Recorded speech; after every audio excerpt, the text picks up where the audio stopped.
आज हम पढ़ेंगे सिंथेटिक फाइबर एंड प्लास्टिक के बारे में, जो कि हमारे क्लास 8th का साइंस का चैप्टर है।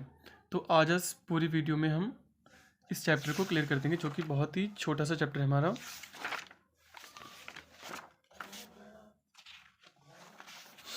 और आप इसे अपने कॉपी में नोट डाउन भी कर सकते हैं। तो हम क्लास 7th में पढ़ चुके हैं नेचुरल फाइबर के बारे में, फाइबर टू फैब्रिक, सिल्क और वूल के बारे में। और इस चैप्टर में मेनली हम सिंथेटिक फाइबर के बारे में डिस्कस करेंगे और आर्टिफिशियल फाइबर के बारे में कि ये कैसे तैयार होते हैं, इन्हें कौन बनाता है। तो synthetic fibre are made up of human beings. जैसे कि हमें पता चलता है कि ये जो सिंथेटिक फाइबर होते हैं इन्हें ह्यूमन बींग्स बनाते हैं फैक्ट्री और इंडस्ट्रीज़ के अंदर। लेकिन कैसे बनाते हैं, ये एक हमारे पास जैसे कि सिंगल लूप है और एक और लूप है हमारे पास जिसके अंदर होल है। तो ये बहुत सारे लूप मिल करके एक लॉन्ग चेन बनाते हैं जिसे हम बोलते हैं पॉलीमर। और ये जो हमारा सिंगल लूप होता है इसे हम बोलते हैं मोनोमर। मोनो मतलब मैनी, मर मतलब पार्ट्स। तो हम बोल सकते हैं जो हमारा एक पॉलीमर होता है उसकी जो सबसे स्मॉल जो पार्ट होता है उसे हम बोलते हैं मोनोमर। जो फाइबर होता है हमारा, फाइबर से ही फैब्रिक को तैयार किया जाता है। और जो सिंथेटिक फाइबर हम बोल सकते हैं कि जो हमारा सिंथेटिक फाइबर है वो पॉलीमर होते हैं, क्योंकि ये पॉलीमर से ही मिल करके बनते हैं। और तो इस many small unit combined to form polymer. तो इसका एग्जांपल भी हमारे पास जैसे कि सेलुलोस है। तो cellulose is made up of large number of glucose units. तो सेलुलोस हमारा बहुत सारी ग्लूकोज यूनिट से मिलके तैयार होता है। पॉपुलेशन को डील करने के लिए मार्केट में बहुत तरीके की फाइबर ऑप्टेन है, सिंथेटिक फाइबर भी और नेचुरल फाइबर भी। और इन दोनों को मिक्स करके भी बहुत सारी चीज़ें बनाते हैं। जो नेचुरल फाइबर होते हैं हमारे वो थोड़े से कॉस्टली होते हैं, और जो हमारे आर्टिफिशियल फाइबर होते हैं वो थोड़े से चीपर होते हैं। ऐसे हमारे पास एक आर्टिफिशियल फाइबर है जिसका नाम है रेयॉन। रेयॉन हमारा ऑप्टेन कैसे होता है, रेयॉन को वुड पल्प को हम कुछ केमिकल के साथ में ऐड करते हैं और उसकी केमिकल ट्रीटमेंट करते हैं जिससे हमें रेयॉन ऑप्टेन होता है। जबकि सिल्क हमारा सिल्क वॉर्म से ऑप्टेन होता है, ये हमारा सिल्क से काफ़ी चीपर होता है। अब रेयॉन के हम कुछ यूसेस देख लेते हैं। अगर हम रेयॉन को कॉटन के साथ में मिक्स करेंगे तो हमारी बेडशीट तैयार होती है। अगर हम इसे वूल के साथ में मिक्स करेंगे तो हमारी कारपेट होती है। तो ये रेयॉन के कुछ यूसेस हैं जिससे रेयॉन। नेक्स्ट सिंथेटिक फाइबर है, वो हमारा वूल को रिसेंबल करता है जिसका नाम है नायलॉन। उसकी सारी प्रॉपर्टी हमारी वूल से रिलेट करती हैं। नायलॉन हमारा स्ट्रॉन्ग होता है, इसकी इलास्टिक ज़्यादा होती है, इसका वेट लाइट होता है, ये जल्दी से रिंकल्ड नहीं करते जिसकी वजह से इसे आयरन की नीड बहुत ही कम पड़ती है। और ये लस्टरस होते हैं, मतलब शाइनिंग इसमें वूल से भी ज़्यादा शाइनिंग होती है। और इसे वॉश करना भी काफ़ी इजी होता है क्योंकि इसका वेट बहुत ही ज़्यादा लाइट होता है। नायलॉन से हम socks, ropes, tent, tooth brushes, sleeping bags, curtain, car seat belts और बहुत सारी चीज़ें बना सकते हैं जो कि बहुत ज़्यादा मजबूत होते हैं। और जो हमारा एक नायलॉन होता है, a nylon thread is stronger than a steel wire. जो हमारा नायलॉन होता है वो एक स्टील वायर से भी काफ़ी ज़्यादा मजबूत होता है। अगर हम माउंटेन क्लाइंबिंग करते हैं तो जो उसमें जो रोप होती है वो हमारा वेट विथ स्टैंड कर लेती है, काफ़ी ज़्यादा मजबूत होती है जिसकी वजह से वो टूटती नहीं है। इसलिए हम माउंटेन क्लाइंबिंग में जो रोप होती है वो नायलॉन की बनी हुई होती है। और जो पैरासूट होते हैं हमारे वो काफ़ी हाई एटीट्यूड तक जाते हैं और वो हमारा वेट स्टैंड कर लेते हैं और फटते भी नहीं हैं, और जिसकी वजह से वो भी हमारे नायलॉन के बने होते हैं। तो अगर हमसे कोई पूछता है कि जो पैरासूट्स होते हैं हमारे वो किस चीज़ के बने होते हैं, तो हम बता सकते हैं कि वो नायलॉन के बने होते हैं, क्योंकि उनकी नायलॉन की स्ट्रेंथ बहुत ज़्यादा होती है। इसलिए हमने यहाँ पे लिखा है इसे स्ट्रॉन्ग, ये काफ़ी स्ट्रॉन्ग होते हैं। Polyester and acrylic, they do not gate wrinkled easily. ये जल्दी से रिंकल्ड नहीं होते हैं और draw into very fine fibre.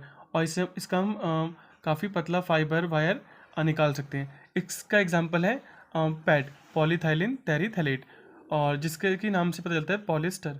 Poly मतलब कि पॉलीमर। हमने पहले भी पढ़ लिया कि एक सिंगल यूनिट हमारी मिल करके पॉलीमर को तैयार करती है। और जो हमारा वूल होता है वो काफ़ी ज़्यादा एक्सपेंसिव होता है, और जो एक्रेलिक होता है हमारा वो काफ़ी चीप होता है। और जो हमारे सिंथेटिक फाइबर होते हैं वो लॉन्ग लास्टिंग होते हैं। जो हम इनके जो क्लॉथ्स वेयर करते हैं वो काफ़ी लॉन्ग लास्टिंग तक चलते हैं। हम ऐसा बोल सकते हैं कि इनकी ड्यूरेबिलिटी काफ़ी ज़्यादा होती है as compare to natural fibre के मुकाबले। ये जल्दी से रिंकल्ड नहीं होते हैं और इन ये अफोर्डेबल होते हैं, ड्यूरेबिलिटी होते हैं। तो ये कुछ इसके पॉलिस्टर और एक्राइलिक के पॉइंट्स थे।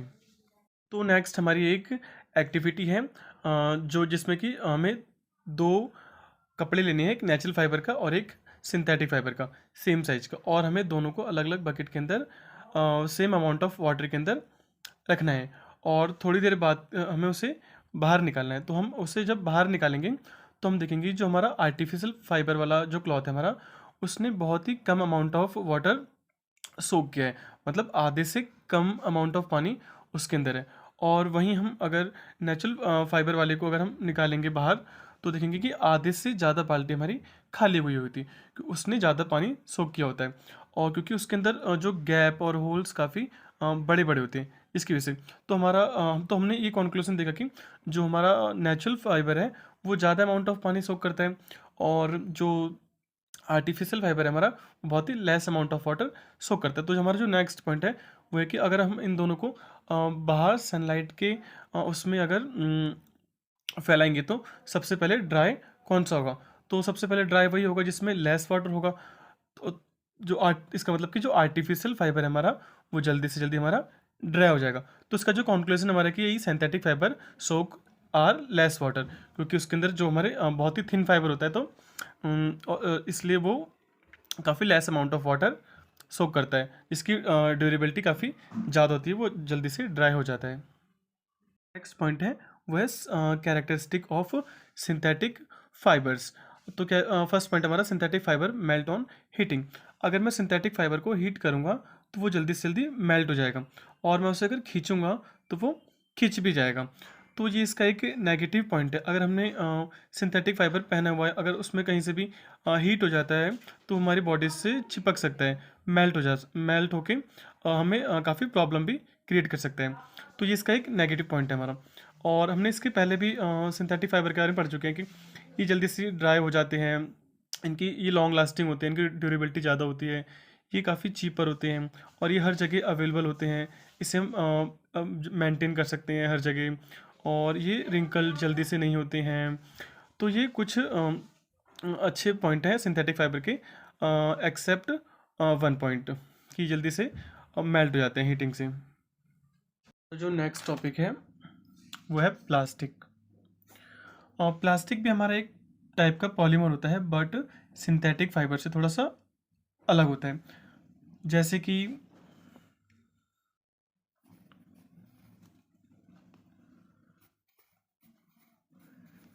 अगर ये इस तरीके से जॉइंट लिंक है तो हम इसे बोलेंगे लीनियर प्लास्टिक। और अगर एक और चेन है यहाँ पे इस तरीके से, और ये दोनों आपस में लिंक है ऐसे,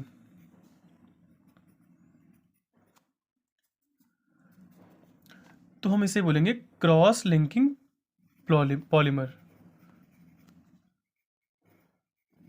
क्रॉस लिंकिंग पॉलीमर।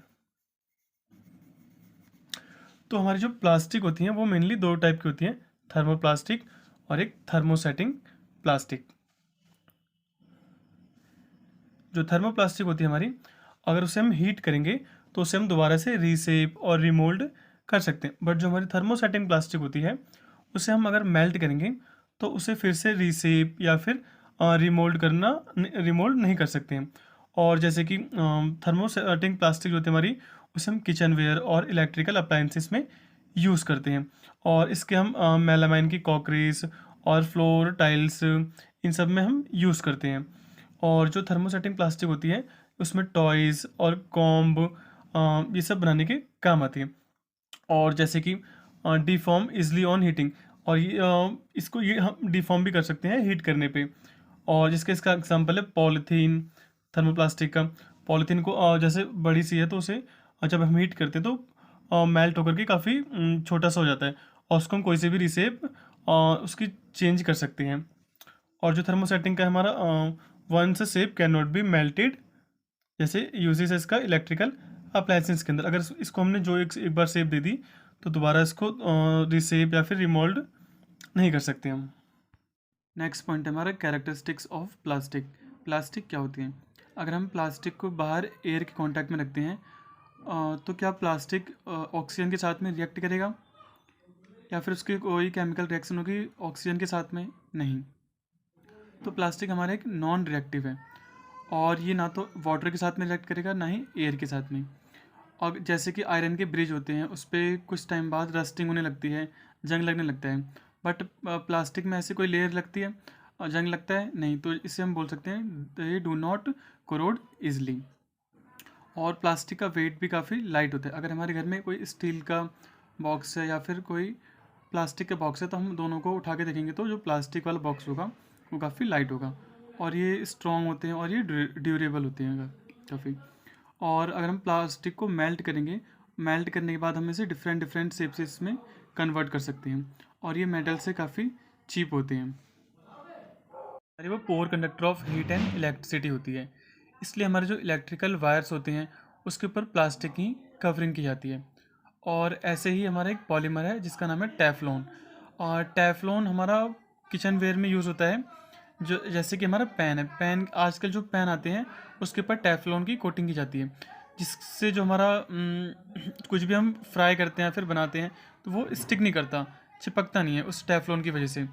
और ऐसे ही एक मेलामाइन भी है जो वो भी आजकल किचन वेयर में यूज़ हो रहा है और जो फ्लेम रेसिस्टेंट होता है, वो मतलब जल्दी से बर्न नहीं होता और इससे काफ़ी किचन वेयर के सामान बनाए जा रहे हैं। द इन्वायरमेंट, प्लास्टिक का इन्वायरमेंट के साथ में क्या रोल होता है? जो चीज़ें माइक्रो ऑर्गेनिज्म के द्वारा डिकम्पोज हो जाती हैं उन्हें हम बोलते हैं बायोडिग्रेडेबल, और जो माइक्रो ऑर्गेनिज्म्स के द्वारा या फिर डिकम्पोजर के द्वारा डिकम्पोज नहीं होते उन्हें हम बोलते हैं नॉन बायोडिग्रेडेबल। तो जो plastic take several years to decompose, जो कुछ प्लास्टिक होते हैं वो बहुत कुछ साल लगा देते हैं डिकम्पोज होने में, तो उसे हम बोलते हैं नॉन बायोडिग्रेडेबल, जो कि हमारे इन्वायरमेंट के लिए काफ़ी ज़्यादा हार्मफुल होते हैं। ये इको फ्रेंडली नहीं होते, ये नॉट इन्वायरमेंट फ्रेंडली होते हैं और कॉसेस इन्वायरमेंट पॉल्यूशन, और इनसे काफ़ी ज़्यादा पॉल्यूशन पहुंचता है। और अगर हम इन्हें डिकम्पोज करने के लिए इन्हें बर्न करें तो इसमें से काफ़ी ज़्यादा पॉइजनस फ्यूम्स निकलेंगी जो कि हमारे एटमॉस्फेयर के लिए काफ़ी ज़्यादा हार्मफुल होती हैं। तो इनके मेजर्स देख लेते हैं, इनके मेजर्स क्या क्या होते हैं, अगर हमें क्या क्या करना चाहिए। तो हमें कॉटन और जूट के बैग्स यूज़ करने चाहिए और हमें बायोडिग्रेडेबल और नॉन बायोडिग्रेडेबल चीज़ों को अलग अलग सेपरेट करना चाहिए और हमें प्लास्टिक को जो वेस्ट है उसे रिसाइकल करना चाहिए। और 5 R हैं हमारे: reduce, recycle, refuse, reuse, recover. और हमारा लास्ट है एक environment friendly habits, do not throw plastic bags in the water bodies और ऑन द रोड। हमें जो अपने प्लास्टिक बैग्स हैं उसे पानी के अंदर नहीं फेंकना चाहिए और ना ही रोड पे फेंकना चाहिए। और minimise the use of plastic material, हमें कम से कम प्लास्टिक मटेरियल का यूज़ करना चाहिए। अगर हम उसका यूज़ भी करते हैं तो हमें कम से कम 2-3 बार यूज़ करना चाहिए। जैसे हम सब्जी लेने जाते हैं मार्केट में तो वो जो हमें पॉलीथीन मिलती है वहाँ से, तो हमें उस पॉलीथीन को हमारा जो उसका यूज़ दोबारा से हमें यूज़ करना चाहिए। जो हमारे घर में कूड़ा कचरा है उसे हमें फिर से उसके अंदर भर के उसे कूड़ेदान में फेंकना चाहिए। तो thank you so much video को लास्ट तक देखने के लिए।